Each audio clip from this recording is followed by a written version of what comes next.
The participation of all the invited groups at this consultative forum gives me much hope that all the objectives will be realized, and we believe that at the end of this process, we will be able to see increased coordination and coherence of the Nairobi process with the PDDRCs, the armed groups that are yet to cease hostilities, to honor their commitments to cease armed activities and to grant unhindered humanitarian access, and the full deployment and operationalization of the East African Regional Force. I want to urge all participants to this process, including those who are not yet here on the table with us, to give their support to this process that is vital towards the restoration of peace and stability in the Eastern DRC. And I look forward to opportunities that will enable the region to continue working closely to enhance and strengthen the bonds of purposeful friendship and strategic cooperation for the mutual benefit of all the citizens of East Africa. Wenzangu wa Kongo, mnajua hii sio mara ya kwanza tukutane, tumekutana. Na nimewaambia sana hata vile tuliongea wakati tulikuwa Kinshasa. Na Father unakumbuka ya kwamba amani ipatikane, haitapatikana kutoka wengine. Itatokana kwenu nyinyi wenyewe.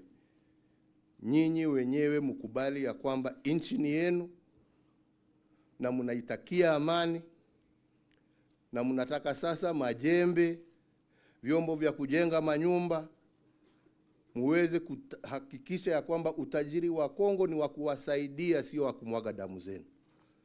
Na nyinyi mjue hakuna mwingine ana huo uwezo wa kuleta amani ya kudumu isipokuwa nyinyi wenyewe. Yetu ni kuwasaidia, yetu ni kuwashika mkono, yetu ni kuwaombea, lakini jukumu kubwa itakuwa nyinyi. I commend your excellencies as the EAC heads of states for remaining steadfast toward ensuring implementation of the initiatives under the EAC-led Nairobi process, a fact that is unshared by various high-level engagements that have taken place since the integration of the Nairobi process into the EAC, but also for the financial commitment that you put into this process. And that is something we don't take for granted. And I want to assure you, as a secretariat, we shall continue to support fully and be available to the facilitator. In a very special way, Your Excellency, allow also me to express gratitude to the facilitator of the process, His Excellency Uhuru Kenyatta, for commitment and leadership towards fulfilling the momentous task that is given to him by Your Excellencies, members of the summit, and for dedicating time to undertake extensive consultations ahead of convening this meeting. Excellencies, I take this opportunity to also acknowledge partners who have supported this process, who have made it financially possible, and who have ensured the event takes place today.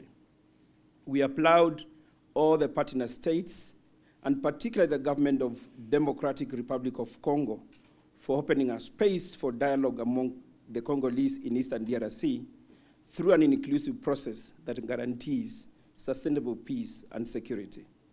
For brothers and sisters from Eastern DRC, your presence here to dialogue is a dividend of the fact that DRC is now a member of the EAC family. Nairobi and Kenya, even Kiambu, is a silicon savannah. Our young people have ideas, but you'll find that many who have registered these companies, these innovations, are not even domiciled in Kenya because of our laws. We can de-risk investments into this, and I'm glad Meg is here. She understands this area very, very well. Finally, Your Excellency, it's just to urge our business community, many who are represented here, that indeed we can do business while taking care of other people, while being considerate of our neighbors. I know there has been some outcry. Your Excellency, yesterday I closed a few establishments that have been making noise in residential areas. And I said, Your Excellency, on that one we will not relent. Let us be thoughtful to other people. If you have refused to soundproof, If you have refused to provide access, then do your business in a different place. But let our children have peace. Let them sleep. We have too many people, Your Excellency, even with mental health problems because of insomnia, because of this establishment. So we want to support business. We're a pro-business government. I know Moses Kuria, we've discussed this many times. We're providing designated areas in Nairobi, in the CBD, in some parts of Westland, some parts of Upper Hill, where you can play music as much as you want. But we will give our children peace in our neighborhoods so that we can bring back order. Bringing back order, Your Excellency, is not always a smooth process. It is painful, but it must be done. And sanity must be brought back to our country, to our cities. And I pray that Kiambu also will follow cue. Your Excellency, I'm very excited. When you gave us this assignment to organize the bottom and move to the big industry, I was a bit worried when we aggregate businesses and farmers at the bottom or at the grassroots, where will be their outlet? Where will we deliver these goods? But today, through Peter and many other companies, we have an opportunity to assist and support farmers, because when we have this ASLA fund, which you are ably leading and launching on Wednesday, Your Excellency, there will be an opportunity for startups and small businesses to large production and delivering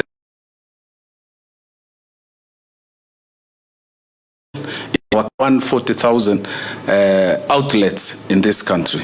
So we celebrate you and we are very happy. So with those few remarks, Your Excellency, I want to assure my brother here, we will stand shoulder to shoulder, holding our hands in ensuring Kenyan small farmers and outgrowers are assisted to get markets. Thank you very much.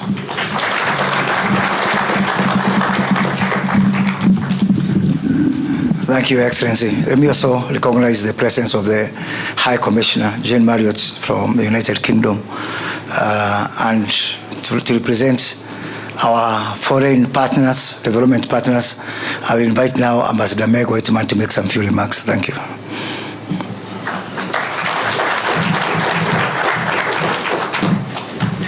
Thank you very much, Cabinet Secretary. Your Excellency, all protocols observed.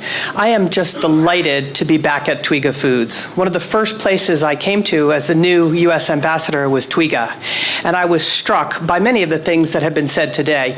This is the power of technology and a technology platform to revolutionize supply chains, growers, farmers, and marketers and sellers. And so I want to congratulate Peter. He is one of the great entrepreneurs of Kenya, and you deserve a huge round of applause. You come to Twiga today and you say, well, this looked pretty easy. You know, built a big warehouse, aggregated a few sellers. I think very few people appreciate what entrepreneurs go through to work hard, to be persistent, and to make sure that they overcome every obstacle that is thrown in front of you. And you have done a remarkable job in that regard. I would just say, I think the possibilities for companies like Twiga in Kenya are amazing. And you can see that by the level of foreign direct investment in this company. There are American investors, European investors, venture capital investors, donor groups like USAID and DFC, the Development Finance Corporation. And that shows the power of a very, very good idea. So I think the prospects for Twiga and other companies like it in Kenya are amazing. The United States is happy to be helpful in any way we can. And I would just leave this audience with one thought. If there's a way, and I know the Cabinet Secretary Kura believes this so much, which is how do we make it a little bit easier to do business in Kenya? And if it's easy to do business, you will have more and more people want to do business. So I applaud all your efforts, the President's efforts to make it easier to do business, get licenses, get financial assistance, and then let every Kenyan pursue their dreams. Thank you very much.